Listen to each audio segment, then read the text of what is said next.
Hello, this is Annette with Project Refine Life. Welcome to my channel. Today I am here to talk to you about the Death Doula Oracle. This deck is by Theodore Saint. He is the artist as well as the photographer of this deck. It states on the website that this deck was influenced by the teachings of a wide variety of spiritual and mental health practices, incorporating the art of astrology, spiritual alchemy, and mysticism into the culture within the cards. Let me go ahead and just tell you briefly what's included within the deck. So you get this beautiful box.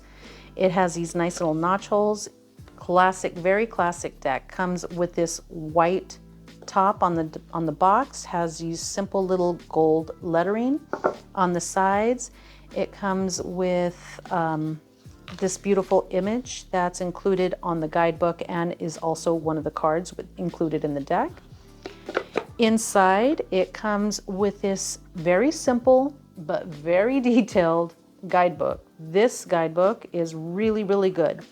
So now on the guidebook itself, it has the suggested card spreads. It has a 1-card pull, a 3-card spread, and a 7-day spread. It comes with the divinatory meetings, and then in the back it comes with a little bit more detailed opportunity to work with the deck with rituals, practices, and meditations, and we'll get into that just a little bit more after we do the flip through. So let me go ahead and share with you the cards. The cards are just gorgeous. There's 56 cards. It comes with this beautiful gold gilding. It does not flake, it does not rub off, and doesn't hurt your fingers. I've used this deck a lot. I do overhand shuffle, but it is just beautiful. Very simple on the back with this very simple little gold dot right in the middle. And that right there is a drishti. It's a focal point. You could meditate on this alone, just on the back of the cards. I don't know if people understand that or not, but the card in itself, the way that this is set up, is a point for meditation and for journeying in itself.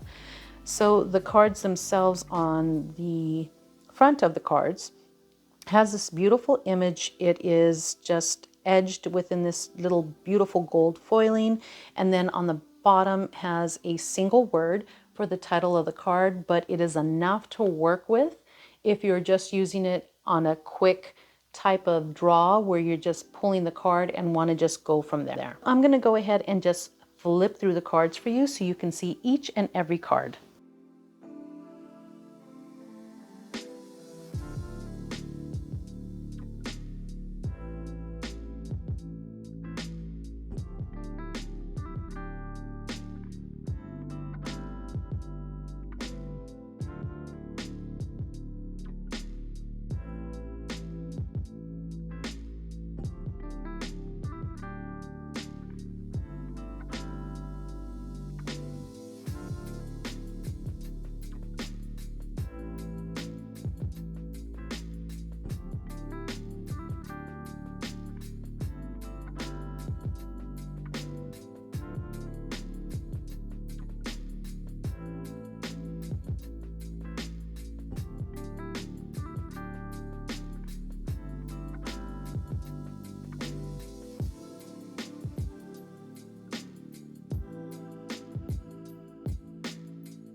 images on the cards were taken with a 35mm film using double and triple exposure of photography.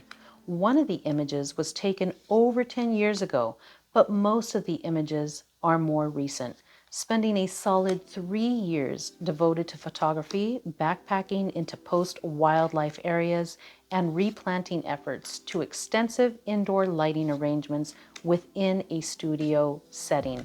He further states that the photos in the decks are all highly intentional, each one of them combining multiple layers of images to better capture and articulate different archetypes presented in all of our lives. I want to emphasize that the creator also worked in end-of-life care as well as ceremonial healing. As far as the title of the Oracle deck, Death Doula Oracle, you may be a little confused thinking that, oh, this is for death doulas, but that's not what this deck is about.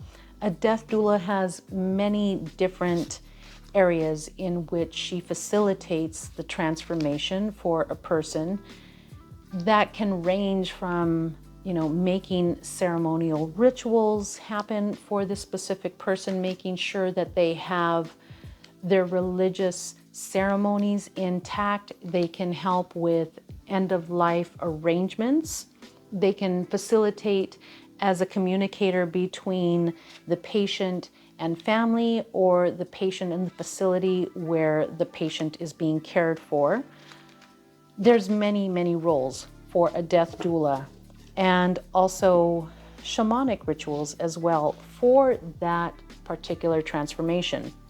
That's not what this deck is about. This deck is about the tiny transformations that we go through daily, weekly, yearly, monthly, seasonally. This is the tiny deaths that we work with consistently. So if you work with tarot, you may be familiar with the death card.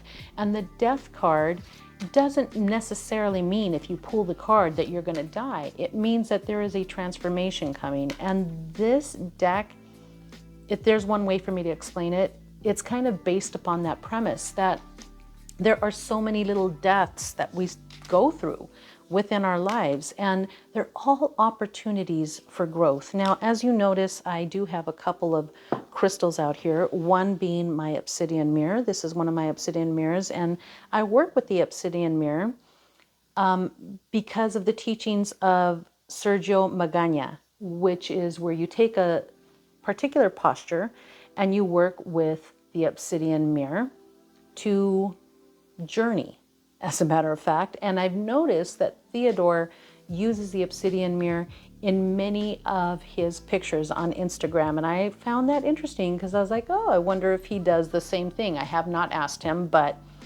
I use the mirror for this type of purpose. Now, I also have this beautiful crystal that was just recently given to me by my beautiful friend, Tara.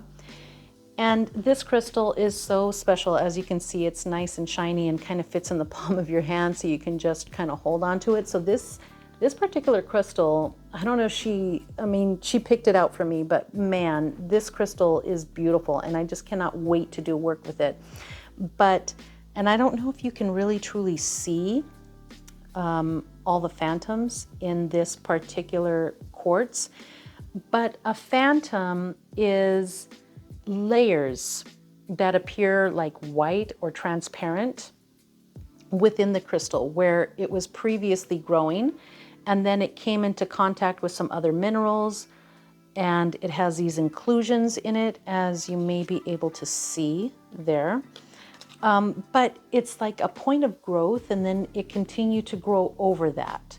So it's like a crystal almost within a crystal, like there's growth within the crystal itself, where it continued to grow, and then for some reason, like it had enough, and then there's another growth. This deck reminds me of these crystals because this deck gives you the opportunity to use those instances where you were growing and then something happened, and then you went ahead and you shifted and you kept growing outside of that. So you became something different. It's that metamorphosis type of situation. This deck is so beautiful and so deep. Now, I stated that I was going to get a little bit more into the guidebook. So let me just show you something real quick.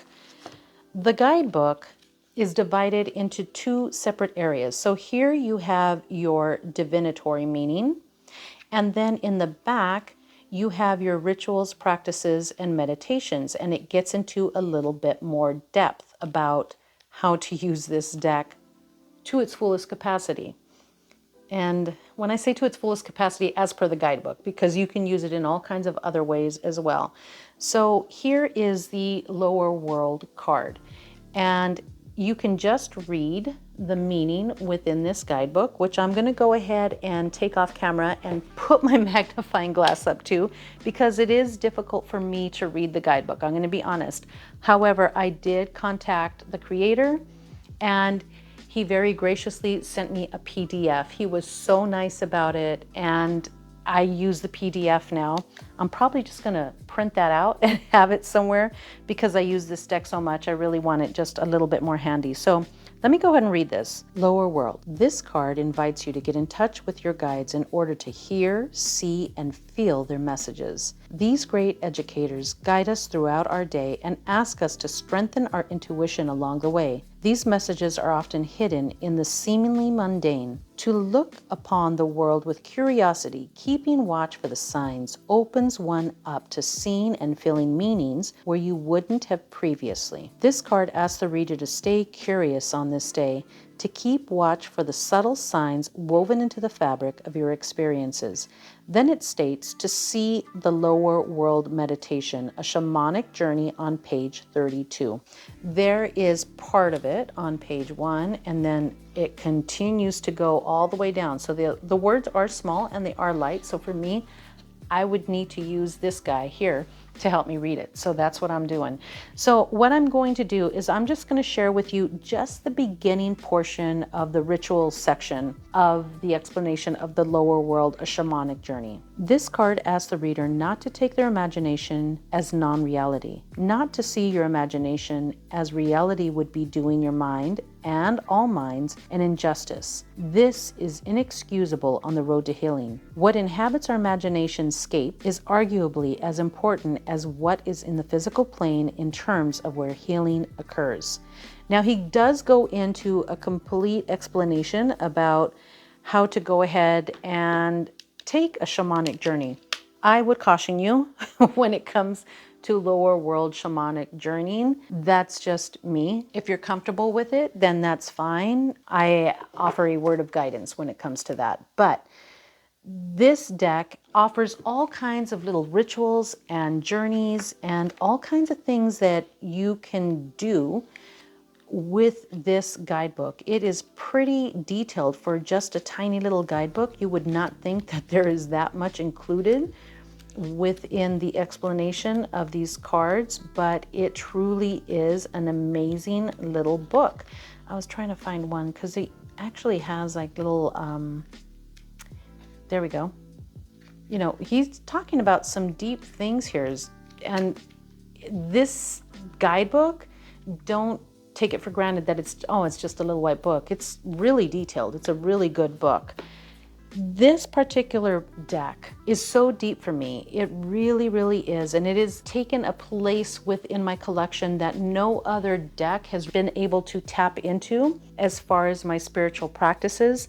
So I really do like this deck. If you are a healer of any sort, I can see, and you practice shamanic type healings, or you know, if you're doing limpias or Reiki or something of that sort, I can see how this deck would really help to facilitate a deeper healing session for your client.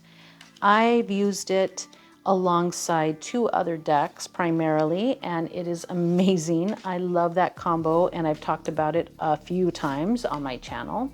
So I work with it primarily with the Somnia Tarot and the Energy Archaeology, because for me, it just touches everything, the body, mind, and soul with those 3. I'm not stating that you need to have the other 2 in order to work with this deck. This deck alone is enough. It is a beautiful, well done, well thought out, beautiful deck that has these beautiful, deep and intense images that you can meditate on, that you can really do a journey with just by looking at this card, that you can journal with. It is an intense deck, a beautiful deck, but it's not a deep and hard deck. It's not that sort. You can really do some inner work with this deck and work on all the tiny deaths that we experience on an everyday basis. We're talking about the things that you don't even have to go outside. Like, you could be listening to something on YouTube, or you could be listening to a podcast. You can listen to a song, and there are just things that touch us on a certain level. That's what we're talking about within this deck. You're facilitating yourself in this journey. You are your own death doula, and this deck gives you the opportunity to do so. I absolutely adore this deck. It is so well done. It is beautiful. I love the images. I love how classic this deck is. This deck is not going to look old in 10 years. It's not going to be one of those decks that you look at and say, wow, we liked that kind of art back then. I don't think that's the case at all. This deck is like that classic handbag that you can always pull out of your closet and take with you, because it's a really, really wonderful deck. I really love this deck. As a note, this is the first edition, and I am so happy to have this deck within my collection. There will be a second edition that will be in the works, or is in the works, and the second edition will have, or will include, more end-of-life resources to aid people who are actually facing end-of-life circumstances currently. So although this deck you can use for now, for your tiny deaths, for everything that you're experiencing now, for your clients that you're working with in a healing session, this deck is wonderful. And I think even if you're not an energy worker, if you are a card reader as well, or if you're just doing this for yourself, there is so much to experience within this deck if you use it in that manner. But also, if you are a death doula, you might want to look out for that second edition, because it sounds to me like something that you would want to have within your collection. That's it, guys. That's my walkthrough of this beautiful, wonderful deck. Thank you so much for watching. Thank you so much for being present. I appreciate you all so much. From my heart to yours, I will see you later.